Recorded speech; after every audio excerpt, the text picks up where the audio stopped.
Hey guys, wanted to show you my Home Assistant here. It's actually kind of the same thing as the Apple HomeKit, maybe. There's another thing possibly from Google. Anyway, this is actually open source. There's a lot more development for it and a lot more compatibility because you don't have to run through licensing issues and things like that with these private companies.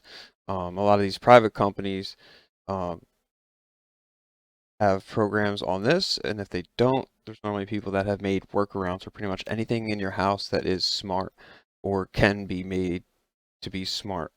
So I'll show you a few things that I have here and that I use here, but there's really a world of opportunity and possibilities when you talk about this Home Assistant here. So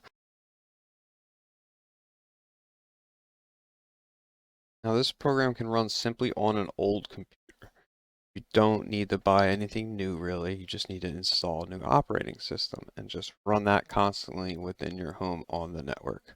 Then you can pull up this program in any phone or device you have in your house that has an internet connection.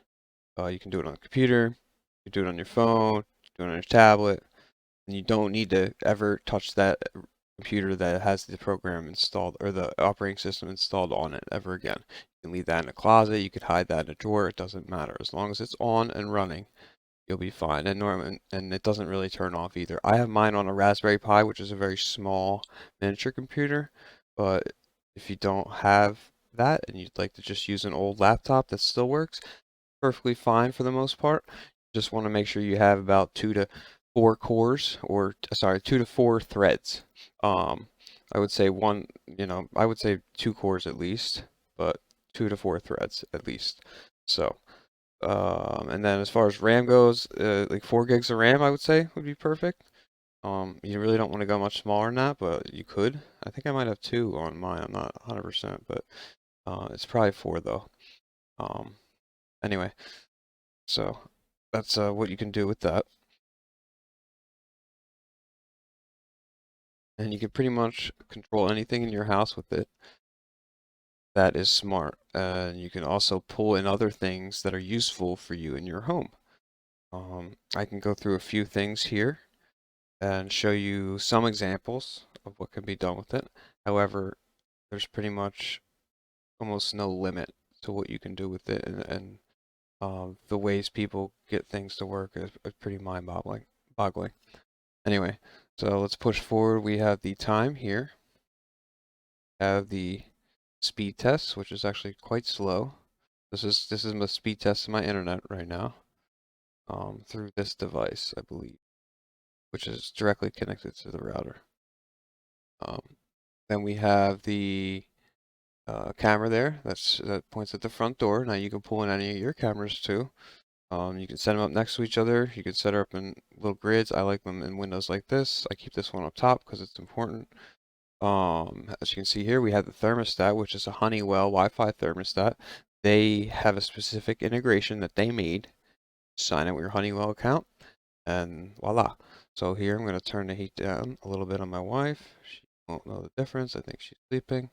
And yeah, maybe we'll turn that up later again. But here is the time to travel to different locations. Now this is done through Waze. As you can see here, to my father's and then to another area. Um, yeah, so you can also set up severity like I did here. Like if it's between 1 and 30 minutes, it looks green. If it's over 30 minutes to 35 or 40, I believe, it's going to be yellow, and then red if it's taking longer. See, this time over here is a little bit more long, as you can see, and then the current from what I would really like it to be. But yeah, so here we have another camera and another camera. And here we have something pretty cool as well. If you put the app on your phone, which you're going to want to do anyway, so that way you can control these smart devices from one device, which is the most important part of this. You're going to control all your smart devices from one device, regardless of what app they tell you to download when you bought it. You understand what I'm saying? Um, so like I said, you're for the most part going to be able to control everything. I have run into maybe 1 or 2 things that may not play well, but if there are workarounds for pretty much everything, or apps from the company to do that. So as you can see here, one of these phones, my phone, is really low battery. Okay, this is the model number. This is the location. That means it's home. This is my wife's phone, and this is an extra one. Okay. Now, if you watch, it tells you battery level, all that. It'll let you know if it's charging as well, I believe. Let's see. See, this one I believe I shut out off when it was charging. I just put mine on the charger, and as you can see, this little icon here changed. Now that icon is telling me that it's charging, not with the plug, but wirelessly, because it is charging wirelessly right now. Okay. So as you can see here, I imported the Bitcoin chart. You can also do stocks, I believe. I haven't set those up yet, but I will. What else do we have? We have the printer. It's telling me how much ink is left in each color. So when I'm running low, I can know to buy it, and also if it's printing. Okay. Here's a couple Wi-Fi lights that we have configured. Now, the switch needs to be on in order for you to use this function.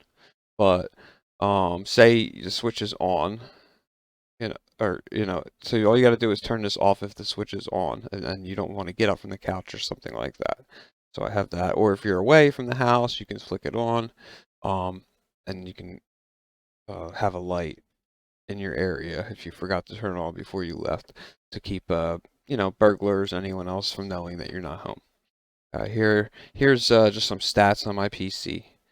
Okay, so yeah, I'll just look at like one or two real quick. I'm gonna scroll down. That's mostly motherboard, but how much hard disk space is used. What else do we have?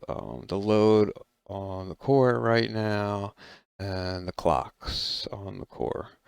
So yeah, that's overclocked to 44.4 megahertz.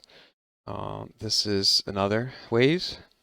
Here is our calendar, me and my wife's calendar through Google. That is imported through Google. Now that's a really cool thing to set up as well. So that way you guys can all look at the calendar easily. Yeah, so what else do we have here? Yeah, skip this one, but we have a grocery list that anyone can easily add items to. It could be any list though. It doesn't have to be a grocery list, any list at all. Okay. So on top of that, you have these two radars that I put up, and they're showing, you the clouds and the precipitation, as you can see. So yeah, I might get rid of one of these at some point, but I think they offered nice contrast. They're definitely different kind of charts. Not sure which is which and how they differ, but they definitely differ. So if you look here, this is the last thing I'd show you in Flex Media Server, where I keep all my movies, pictures, documents, music, etc. So I can access it throughout my house. I'll do a video on that at some point. Any TV, any phone, central location in my home, but it's all accessible even remotely through any TV, any phone, any tablet. Okay, so here it's saying that the Roku is on. I can turn that off. I could play something or play what's on it, I believe. I'm not sure how that works. I haven't really had to use it, but all the three of these are off as well. And 0 people are watching right now. So, yeah, so that's pretty much it with all the things on this page here. Now there's a few other things I can show you. This is just how you, once things are integrated, this is how you're going to set it up in here. Like this here. You can also do energy. If you know your direct energy, you can put meters on your energy as well. That's the map there. It's going to show you your location, calendar, file editor, shopping list, like I said, some media settings. I got developer settings too. This is where you're going to settings here. This is where you're going to update things, integrate things. Here is where you're going to pull in different things. So once I get something like a robot vacuum, I'll integrate it here. Once I connect that robot vacuum to the network or however that works, I'll be able to normally integrate it here.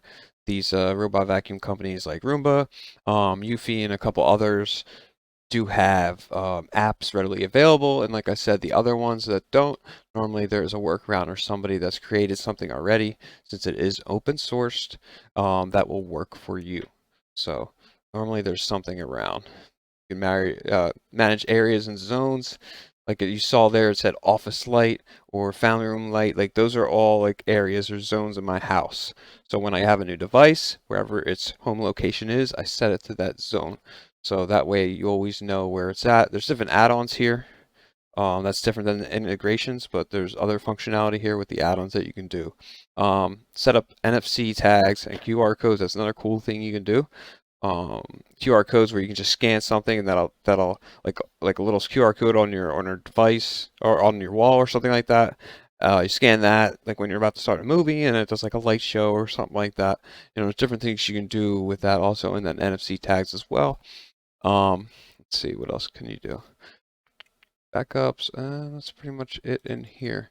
But yeah, this thing has amazing functionality, and I think way more functionality than any Apple device or Apple program could ever do. So this is going to beat that almost any time, and you're going to be able to integrate more devices than you ever will with that. So this is why I would pick this over something like HomeKit or any other kind of home device that's supposed to integrate all your smart devices into one.